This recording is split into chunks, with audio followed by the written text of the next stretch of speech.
Eu tive um encontro com Cristo numa situação inesperada. Não fui numa igreja, não entrei numa igreja para ouvir uma pregação, ouvir um louvor, nada disso. Eu tinha um sonho de ser jogador de futebol. E eu tinha acabado de ser convidado para jogar no Fluminense. Cara, você também tem... Olha, você também tem história. Tinha acabado de ser convidado para jogar no Fluminense, disputando o Campeonato Carioca por um time pequeno lá, base, né, chamado Mesquita, lá na Baixada Fluminense, né, do ladinho de Belfor Roxo, conurbado ali os municípios. E aí, jogando contra o Fluminense, eu era goleiro, fui convidado para jogar no Fluminense. Aí, voltando do treinamento lá em Xerém, longe, tá? Terra do Cláudio Duarte. Terra do Cláudio Duarte. Eu comecei a passar muito mal. Vomitar, febre, dor de cabeça, dor no corpo e tal. Eu cheguei em casa, meu pai me levou para um hospital no município do lado, Nova Iguaçu. Aí cheguei lá, o médico falou: Rafael tá com dengue hemorrágica, ainda bem que vocês correram aqui porque a coisa tá ruim. Nós vamos medicar aí, ver se as plaquetas se normalizam, tá com muita dor no corpo e tal. Passou mais ou menos umas 3, 4 horas que fui medicado, melhorei, fiquei bem, eles me liberaram, tá aqui o medicamento, dá pra ele não sei o que, toma isso aqui, um antitérmico, não sei o que, tá, beleza. Eu sou de uma família muito simples, muito pobre, meu pai pedreiro, minha mãe dona de casa, muitos irmãos em casa e tal. E aí eu fiquei no quarto dos meus pais, deitado na cama dos meus pais, e eu só lembro até aqui, só até aqui. Daqui pra frente que eu conto pra vocês, pra todo mundo, é o que os meus pais me relatam. Meu pai e minha mãe me colocaram ali e eu deitei. Eu lembro eu deitando. Aí já não tenho mais nenhuma memória. Minha mãe fala que mais ou menos uns 20 minutos, quando ela abriu a porta para ir lá me ver, eu estava com a boca aberta, os olhos arregalados, repleto de vômito, tentando falar e não conseguia mais. Já não me movia, ali assim, enrijecido, né? Tá tudo travado. Ela grita: meu pai vem correndo. Quando meu pai me pega no colo para me levar para o mesmo hospital que me atendeu na tardezinha do dia anterior, mais ou menos. Foi mais ou menos tardezinha do dia anterior. Quando meu pai me pega no colo, eu apago.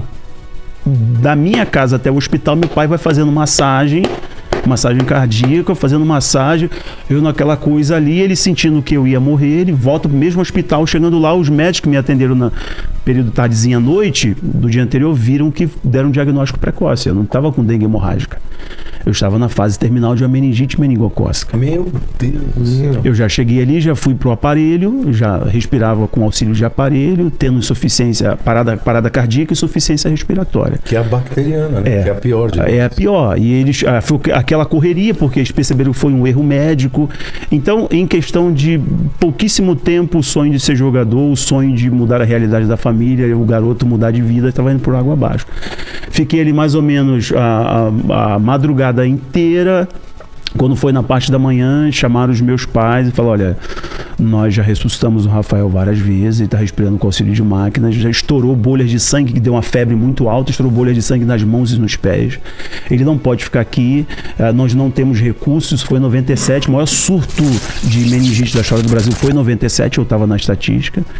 Eles falaram: Rafael precisa ser transferido agora com urgência, porque a gente não tem recurso para isso. Eu fui transferido dali, fiquei 2 semanas completamente entubado ali no Hospital Clementino Fraga Filho da UFRJ, lá no Rio de Janeiro. Quem é do Rio aí, tá me assistindo, conhece bem. O UFRJ era um hospital meio que referência, tal, universitário. 2 semanas entubado, as bolhas de sangue apodreceram. Os médicos iam amputar as minhas mãos e os meus pés. Meu Deus. Dia 21 de fevereiro de 1900... Eu tinha 16 anos, 15 para 16 anos de idade. O sonho de ser jogador estava indo embora. De 15 para 16 anos de idade. Eu lembro agora dessa cena. Eu abrindo os olhos na UTI, não conseguia falar, não sabia quanto tempo eu estava ali, não sabia o que tinha acontecido, não sabia mesmo o que tinha acontecido, mas eu recuperei a memória. Eu não sabia onde eu estava direito, estava tudo muito turvo, não enxergava direito, não falava, mas eu recuperei a memória. Quando eu recuperei a memória, eu lembrei das vezes que eu ia nas igrejas de crente, e eu lembrei que os crentes diziam que quem morre sem Jesus vai para o inferno. Então eu não pensei em voltar para o Fluminense. Um garoto pobre da Baixada Fluminense, filho de pedreiro que virava massa desde os 8 anos de idade com o pai, tá com 16 prestes a entrar num grande clube, ele vai pensar só nisso. Mas quando eu recuperei a memória, eu só lembrei da oração que os crentes faziam nos momentos que eu ia na igreja. Sabe a oração que eu fiz? Só mexendo a boca, não tinha voz como as pessoas estão me ouvindo aqui agora. Eu só mexendo a boca, eu orei na minha mente, eu disse: Jesus, eu não quero ir para o inferno, eu quero ir para o céu. Eu te aceito como Senhor e Salvador da minha vida. se o Senhor me der mais uma chance, eu prometo que eu vou no mundo inteiro falar do que o Senhor fez na minha vida. E aí, eu não sei dizer para você o que de fato aconteceu ali. Eu só sei que eu tirei aqueles aparelhos do meu peito, eu estava com a mão enfaixada, os pés enfaixados, veio uma força dentro de mim, eu sentei na cama e eu comecei a gritar, só o Senhor é Deus, só o Senhor é Deus. Eu não sabia dar glória a Deus, não sabia dar aleluia, não tinha evangeliquejo, tinha linguagem de crente. Glória a Deus, só o Senhor é Deus, só o Senhor é Deus, só o Senhor é Deus. Vem médico, vem universitário, o que aconteceu? Você está delirando? Você está delirando? Eu disse, não. Eu aceitei a Jesus, ele entrou aqui e me curou. Aí foi uma doideira no hospital. Vem médico, vem universitário, ligaram pro meu pai e pra minha mãe, corre pra cá porque aconteceu alguma coisa com o Rafael, não falaram o quê. Meu pai vem de experiência religiosa, meu pai tocava tambores na Umbanda, etc. Minha mãe católica apostólica romana e tudo mais. Meu pai e minha mãe, quando entram, vê aquele monte de médico universitário ali ao redor da cama. Meu pai fala pra mim até hoje que pensou que eles estavam estudando a causa do óbito. Porque dias antes eles tinham falado pro meu pai que iam amputar as minhas mãos, porque já estavam podres por causa da febre muito alta, estourou bolha de sangue. E meu pai, quando chega a ver aquele monte de gente, médico universitário, meu pai sai empurrando todo mundo e me vê sentado na cama. E essa cena é linda, olhar para toda a minha vida. Eu sentado na cama, meu pai olhou para mim assim, quando ele me viu conversando, o olho cheio de lágrimas, me disse, filho, o que aconteceu? Eu disse, pai, eu aceitei a Jesus, ele entrou aqui e me curou. Meu pai dobra o joelho na minha frente, na frente dos médicos. Meu pai dizia que odiava crente, não quer ser de igreja, nada disso. Levanta aquela mão calejada de pedreiro e diz assim, filho, então aceita Jesus agora também. Minha mãe dá volta no outro lado da cama, dobra o joelhinho dela e fala assim, filho, quando você se batizar nas águas, eu me batizo junto com você. Aleluia. Dia 18 de março de 1997, minha mãe descia as águas junto comigo. Eu já fui a mais de 10 países.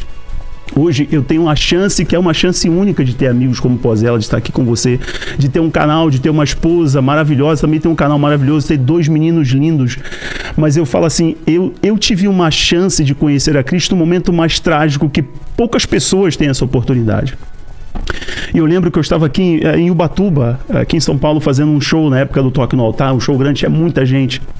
Eu estava nesse momento do meu testemunho dizendo assim, eu falei, Cristo entrou ali e tal, e de repente veio o tecladista, bateu assim, o Júnior Amaral, que está hoje lá na Irlanda, ele bateu assim, falou, Rafael, tem um rapaz aqui, cara, que ele tá, falou que nesse momento, o show, 20, 30 mil pessoas, Rafael, ele precisa falar, e quando eu olhei para trás, o rapaz não tinha metade de uma perna e não tinha um braço.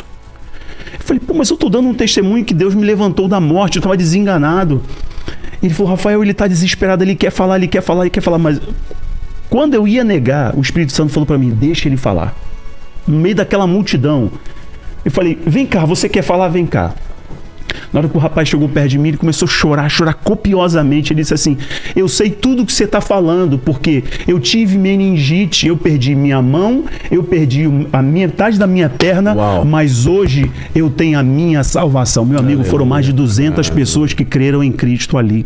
Então todo mundo que está assistindo a gente, ouviu a gente falar de apocalipse, de sinais. Eu sei que às vezes essas informações tendem a ser um pouco até perturbadoras para algumas pessoas que não conhecem a esperança que nós estamos pregando através desses sinais. Mas todos vocês que estão assistindo a gente têm uma confiança, uma certeza de uma coisa. Não rejeitem o amor de Cristo, porque no final de tudo é o casamento do noivo, que é Cristo, com sua noiva, que é você, que sou eu, que é o apóstolo Lamartine. São todos aqueles que creram em Cristo. Olha que coisa linda e extraordinária. Jesus falando em João, capítulo 1, versículo 11, assim, eu vim para os meus não me receberam. Aí o versículo 12 está falando dos judeus. Eu vim para os judeus não me receberam. O versículo 12 de João 1. Mas todos aqueles que creram em meu nome, eu lhes darei o direito legal de se tornarem filhos de Deus. Então é para mim, é para você que está me assistindo. Não perca essa chance, todo mundo está assistindo a gente. Não perca a chance de ter uma vida com Cristo. Às vezes as pessoas perdem a chance de ter uma vida extraordinária com Cristo por causa de um péssimo líder religioso que ele conheceu, por causa de uma experiência ruim, de pastores que não foram honestos. E Deus está dando agora essa chance para essa pessoa que está assistindo a gente. De repente tem até gente assistindo que está com uma arma na mão querendo um suicídio, querendo se jogar de um prédio, querendo tomar um remédio para acabar com a própria vida, porque não vê mais esperança. Do começo ao fim a gente está falando de esperança. Olha, teve jeito para mim, eu estava morto.